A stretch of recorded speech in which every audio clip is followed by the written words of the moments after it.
Hi Nana.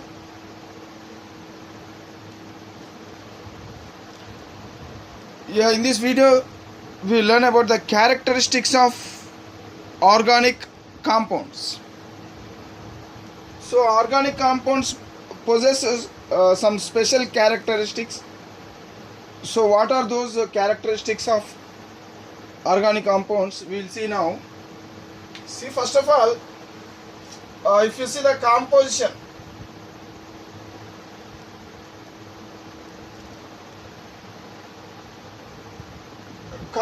of the organic compounds, if you see, generally organic compounds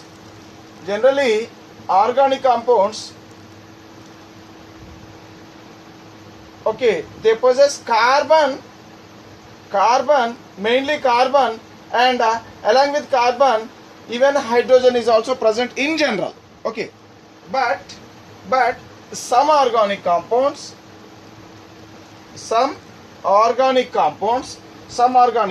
they possess carbon, hydrogen, and also some other elements, okay, like oxygen. Along with carbon and hydrogen they possess oxygen or nitrogen or sulfur or phosphorus, okay, or halogens. Okay, so along with carbon and hydrogen, some organic compound they may possess oxygen or nitrogen or these elements. So sometimes they may possess one or more elements also. So that is called as composition of organic compounds. Okay, right. Next characteristics of organic compounds is what is the nature of the organic compounds. See, actually all organic compounds they form covalent bonds between atoms.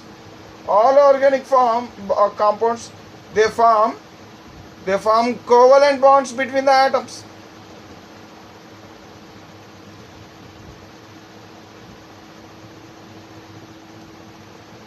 Between the atoms. Okay, hence all organic compounds they are called as covalent compounds. All organic compounds they are called as covalent compounds. Covalent compounds means non-ionic compounds. Okay, all organic compounds are non-ionic compounds. That means they are covalent compounds, because all organic compounds they form covalent bonds between the atoms, okay, in their compounds. So like this the nature of the organic compounds can be discussed. Next, solubility. If you see, solubility,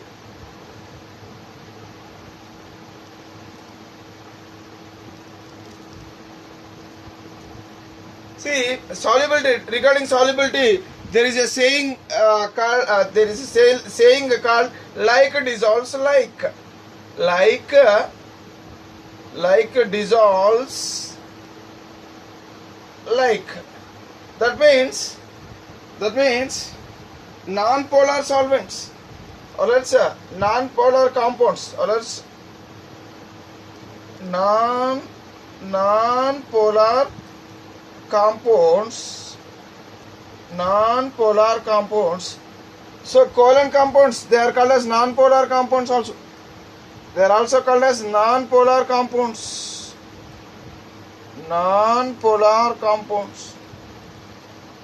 Okay, so like dissolves like means non-polar compounds dissolve in non-polar solvents only. In non-polar solvents only. Okay, so that is a meaning of like dissolves like. Okay, non-polar compounds. All organic compounds they are non-polar compounds. That means they are covalent compounds. Hence all organic compounds they are soluble in non-polar solvents. they are soluble in non-polar solvents. Non-polar solvents, they are also called as organic solvents. Generally, all organic solvents are non-polar solvents. All organic solvents, they are non-polar solvents. For example, alcohol, example of organic solvents, or else examples of non-polar solvents. Alcohols are non-polar solvents. So alcohols are organic solvents. Okay, alcohols are organic solvents. Ethers, organic solvents. I am discussing examples of organic solvents. Alcohols, ethers, benzene, carbon tetrachloride, okay, carbon tetrachloride, etc. Carbon tetrachloride, okay, etc. So these are some of the organic solvents. So organic compounds, they are soluble in organic solvents only. Okay, all organic compounds, they are soluble in organic solvents only. They do not dissolve in polar solvents. Okay, so like this, the solubility of organic compounds can be discussed. Okay, because these they do not soluble in water. Okay, all organic compounds, mostly organic compounds are insoluble in water, because water is a polar solvent. It is a polar solvent. As it is a polar solvent, so organic compounds, they are insoluble in water. Most of the organic compounds, they are insoluble in water, but they are soluble in organic solvents. Why they are insoluble in water? Because water is a polar solvent. Organic compounds are non-polar in nature, hence they are insoluble in polar solvents like water. Okay, right. So now let us see the next characteristic feature. Okay, 1, 2, 3 characteristics of organic compounds we have seen. Okay, next characteristics of organic compound. What is that one? It is related to melting points and boiling points. Melting points and boiling points.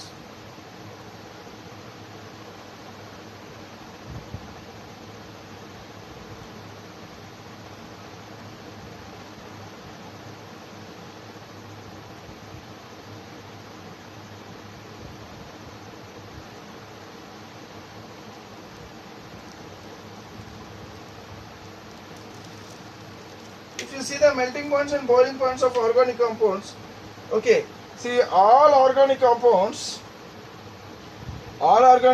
they have relatively, okay, have relatively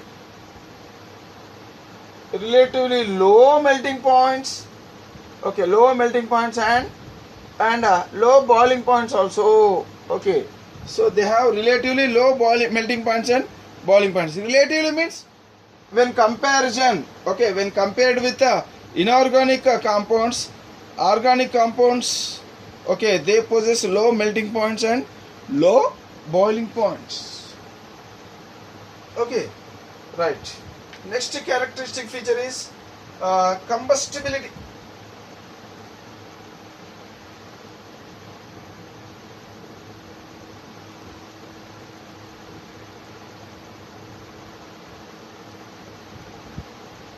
Combustibility. What is the meaning of combustibility? Combustibility is nothing but combustion. Okay, combustion means burning in the presence of oxygen. So when organic compounds are burnt in oxygen, or else when they are burnt in air, they can easily burn. Okay, all organic compounds, they can easily burn in air to form carbon dioxide and water. That means water vapor as the main products. All organic compounds can easily burn, or else they can easily undergo combustion. Okay, to form, they can easily burn, okay, to form carbon dioxide and water vapor. carbon dioxide and water vapor. Okay, they form as the main products. Okay, as the main products, main products. For example, if you burn methane when it is burnt in oxygen or else when it is burnt in air, okay, what happens? This carbon will convert into carbon dioxide and hydrogen will convert into water vapor. Okay, water vapor. So like this. So generally during combustion, what happens? The substances or else the atoms or else elements, they react with oxygen, and those elements they convert into their oxides. So carbon will convert into its oxide carbon dioxide, and hydrogen will convert into its oxide water. So here water vapor is formed. Okay, so like this, all organic compounds can easily burn, okay, to form carbon dioxide and water vapor as the main products. Okay, right. So these are some of the characteristics of organic compounds. So there are so many other characteristics also, but for time being, just we will stop only with these characteristics. Now we will learn the comparison. We will learn the comparison or else between the organic compounds and inorganic compounds. Okay.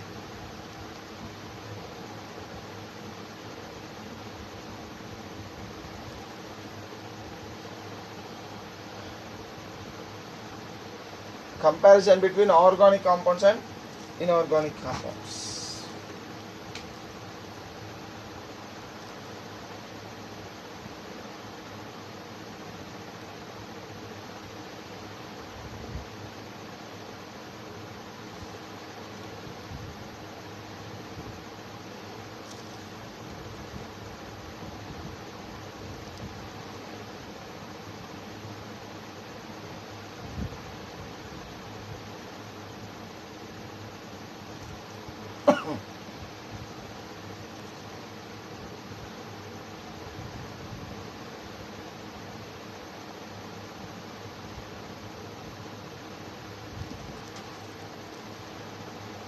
Okay, so first we will see organic compounds left side and inorganic compounds.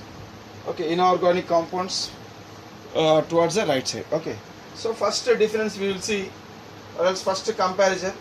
See, organic compounds. So carbon is essential element in all organic compounds. Carbon is essential element. Okay, along with atoms of other elements such as hydrogen. So like this. So here carbon is essential element. Essential carbon. Carbon is the essential. It is must and should in organic compound. So element carbon is atoms of element carbon should be present. They are compulsory should present. Okay, along with atoms of elements like hydrogen, oxygen, sulfur, nitrogen, phosphorus, okay, and halogens. What are halogens? Halogens are what? They are 70 group elements. Okay. Okay, so carbon is must and should in every organic compound. But in inorganic compounds, carbon, it is not an essential for most of the inorganic compound. So here under inorganic compounds, so carbon is not the essential element. It is not the essential element in most of the inorganic compounds. Most of the inorganic compounds. Okay, that means many inorganic compounds, almost most of the inorganic compounds, they are formed without carbon atoms in them. Okay, so like that, I mean inorganic compounds, for inorganic compounds carbon is not the essential element, but for organic compounds carbon is the essential element. So without carbon atom there won't be any organic compounds. Okay, and here all organic compounds, they are covalent, that means non-ionic. All organic compounds are, they are covalent, they are covalent in nature, that means they are non-ionic, they are non-ionic. But here all inorganic compounds are ionic. All inorganic compounds are either, they are either ionic,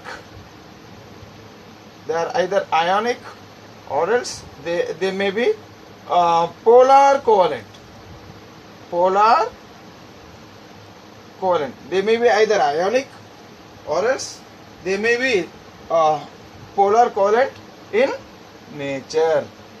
Okay, so here if you see the nature of organic compound, all organic compounds are covalent, whereas inorganic compounds, if you see all inorganic compounds are, they are either ionic compounds, they are either ionic in nature or else they are polar covalent in nature. Okay, right. Next, third comparison, if you see, most of the organic compounds are insoluble in polar solvents like water. Most of organic compounds are insoluble. They are insoluble in polar solvents like water. Okay, they are insoluble in polar solvents like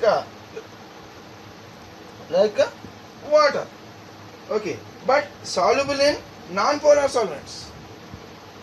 But soluble in what? Non-polar solvents. Non-polar solvents. Okay. So they are, all organic compounds are non-polar solvents. Sorry, all organic solvents are non-polar solvents. Okay.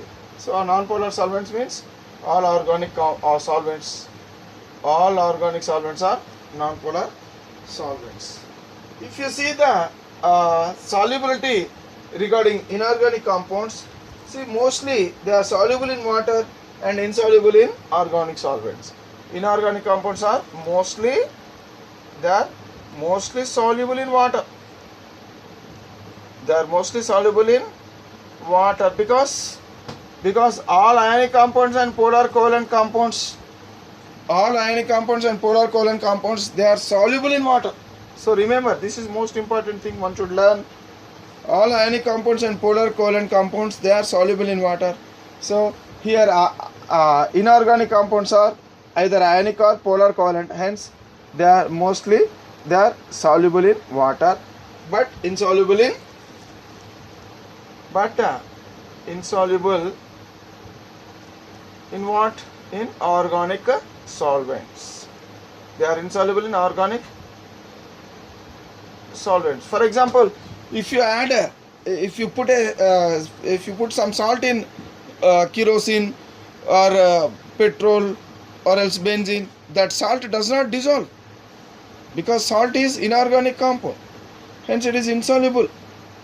Okay, so like that, right? Next step.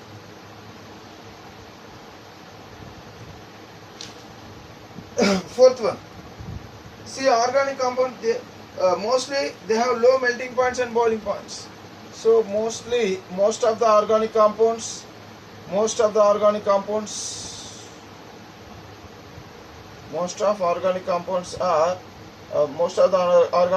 have low melting points and boiling points. But if you see the melting points and boiling points of inorganic compounds high, they have high melting point, they have high melting point and high boiling points. Okay, right. Next, fifth comparison, it is related to burning. So all organic compounds burn easily. Already we have seen, all organic compounds burn easily to form what? To form carbon dioxide, and water vapor. Okay, water in the form of vapor. Okay, as the main products, as the main products. Okay, so all organic compounds burn easily to form carbon dioxide and water as the main products. But here, if you see the inorganic compounds, mostly they do not burn. If they burn at all, okay, they do not form carbon dioxide and water as the main products. So mostly do not burn. Okay, if they burn at all, suppose if they burn at all, what happens? They do not form what? They do not form carbon dioxide and water vapor. Okay, most of the organic compounds they do not burn. Most of the inorganic compounds they do not burn. But if some inorganic compounds, if they burn, so they do not form carbon dioxide and water at all. Okay, as the main products. So here, they do not form carbon dioxide and water as the main products. They may form some other products. Okay, as the main products. So like this. And some more comparison. We can do some more comparison between organic compounds and inorganic compounds.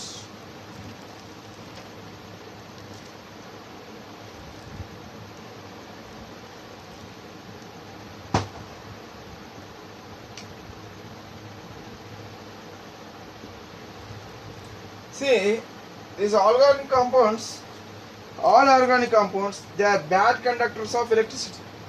Okay, all organic compounds are bad conductors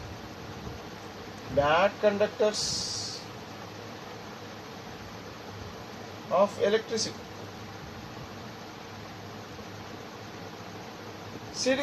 See, what are good conductors of electricity? Good conductors of electricity should contain at least they should contain either free electrons or else free ions. But here all organic compounds, they neither contains free electrons nor free ions. Hence they are bad conductors of electricity. Okay, but most of the inorganic compounds, okay, particularly in the solution form or else in fused state, okay, most of the inorganic compounds, okay, most of the inorganic compounds, okay, conduct electricity,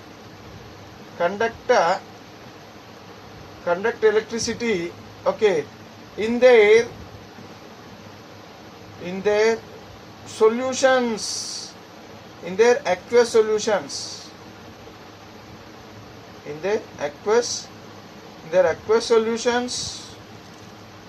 or in their fused form. What is the meaning of fused form? Fused form means molten form.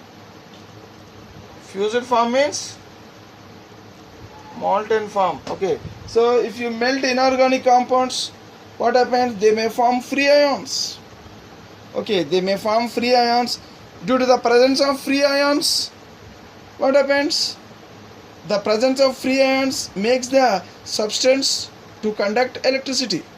Okay, so as they are having free ions either in fused state or else in aqueous solution, so because they possess what? They possess free ions in aqueous solutions or else in their fused state. Most of the organic compounds, they possess free ions. Whenever free ions are present, they are good conductors of electricity.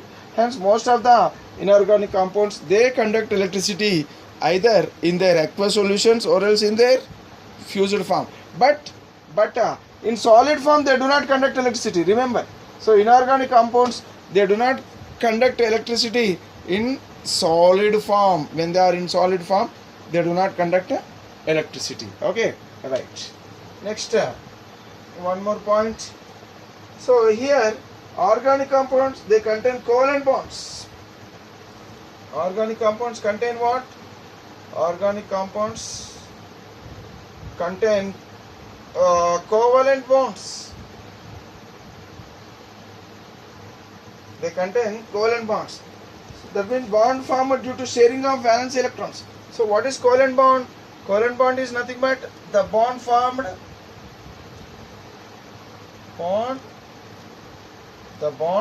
due to sharing. Okay, due to sharing of what? Valence electrons between the combining atoms. Okay, when the combining atoms share their valence electrons, then covalent bonds are formed. So that means here organic compounds, they contain covalent bonds. Okay, if you see the inorganic compounds, in inorganic compounds ionic bond or polar covalent bonds are present. Okay, inorganic compounds contain either ionic bonds, or else polar covalent bonds. Polar covalent bonds. See, polar covalent bonds, they are not pure covalent bonds, but here covalent bonds, these are the covalent bonds, pure covalent bonds. Generally organic compound, they form pure covalent bonds, whereas inorganic compound, they do not form pure covalent bonds, they form polar covalent bonds. So like this, comparison between the organic compounds and inorganic compounds can be done. Okay, right. Next, if you see here comparison. Now the next thing is there are different kinds of formula in organic compounds. So what are the different types of formula in organic compounds? We will see.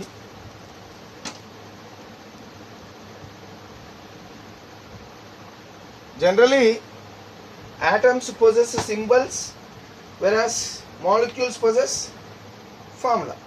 Okay, so here we will find different kinds of formula.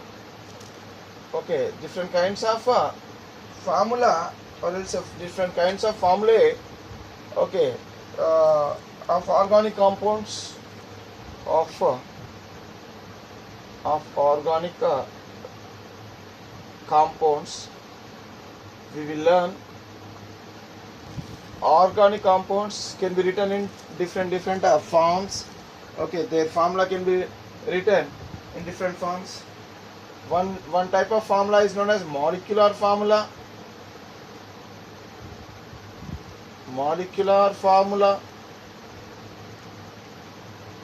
Okay, for example, take methane. Methane is an organic compound. Okay, so if you see methane, so it contains one carbon atom and 4 hydrogen atoms. Now if I write the molecular formula of methane, so now this is called as molecular formula of methane, CH4. Okay, another type of formula is known as structural formula. Structural formula. So for example, if you see the structural formula of methane, so here we will write what are the different atoms connected to carbon atom. So like this. So here there are 4 hydrogen atoms, they are connected like this. So if you, so such a formula is said to be structural formula. Okay, for example, take another example, ethane. Ethane, whose molecular formula is C2H6, and its structural formula is, so it is written like this: between 2 carbon atoms there is 1 bond, and every carbon atom, it is bonded to 3 hydrogen atoms like this. So here we are expanding and we are showing clearly how the bonds are formed between different atoms. So here if you show clearly all the bonds, how the bonds are formed between the atoms and how the atoms are connected with each other, so clearly, so that that formula is said to be structural formula. And another type of formula, another kind of formula known as condensed formula. Condensed formula. So condensed formula, for example here, so this carbon along with all the atoms attached to this carbon, so they are written together, and here this is another carbon which is at another carbon is written along with all the other atoms attached to this carbon. Okay, like this, and between these 2 carbons there is 1 bond. So if you write like this, then it is said to be condensed formula. Okay, in structural formula, so here we will show clearly what are the different bonds and how the other atoms are connected to these carbon atoms clearly. But here in condensed formula, so we will write one carbon atom, and how the other three atoms are connected to that carbon atom. So we don't show clearly the arrangement of other atoms. Simply we will write what are the different atoms attached to that particular carbon atom. Okay, and here also what are the different atoms attached to that particular atom. So if you show like this, then it is said to be condensed formula. Okay, we will learn about these 3 things in the next video with some more details. Okay, right, bye.